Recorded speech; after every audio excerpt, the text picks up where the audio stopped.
Sleep insufficiency occurs when sleep is less than that required based on age. It is characterized by excessive daytime sleepiness and many other symptoms. Lack of sleep influences your body's ability to regulate many processes that correlates with insulin resistance, hypertension, diabetes, weight gain, poor mental health, attention and behavior problems, and performance.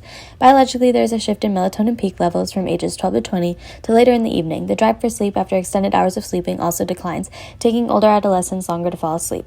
We also live in a 24/7 lifestyle, contributing to late-night electronic use, caffeine use, and daytime napping. The use of technology in bed is actually light cueing the brain to stay awake by preventing adequate production of melatonin.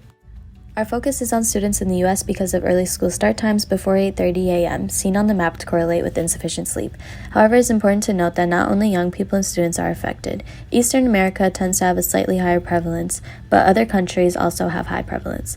Seasonal affective disorder is thought to influence insufficient sleep in winter months. However, there is almost always more than one contributing factor to a lack of sleep, which can cause different types and severities of sleep disorders in different populations.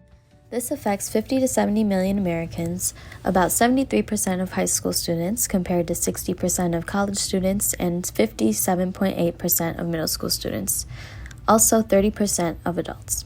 In CDC's 2014 data, the female population has slightly higher prevalence than males. Prevalence increases as grade level increases, and minority communities have slightly higher reports than white populations, and this is also reflected in adult studies. Regardless, all these numbers are high and are seen as a public health epidemic. Social determinants of health have impacted sleep in a variety of ways. In a sleep study compared to white people, Black people, Latinos, and Asians are 2.5 to 4 times as likely to be short sleepers, meaning less than 5 hours of sleep. The study also concluded that respondents who did not complete college are more likely to report less than 5 hours of sleep or 5 to 6 hours of sleep compared with college graduates. On top of that, respondents earning less than $75,000 a year reported higher rates of very short sleep duration, and this effect trickled down, affecting the entire household, including adolescents. Artificial lighting has become an increasingly bigger problem affecting sleep. Individuals living in urban areas are exposed to more artificial lighting than rural areas, which can disrupt the ability to fall asleep and set sleep schedules. Creating a sleep schedule sends psychological cues to begin melatonin production to fall asleep. Circadian rhythms control the sleep-wake cycle, and if they are consistent, this can help achieve better sleep quality and duration. It is also crucial to only use your bed for sleep and sex. Using your bed for doing homework, watching TV, and as a place to rest instead of sleep can increase wakefulness and inhibit adequate melatonin production.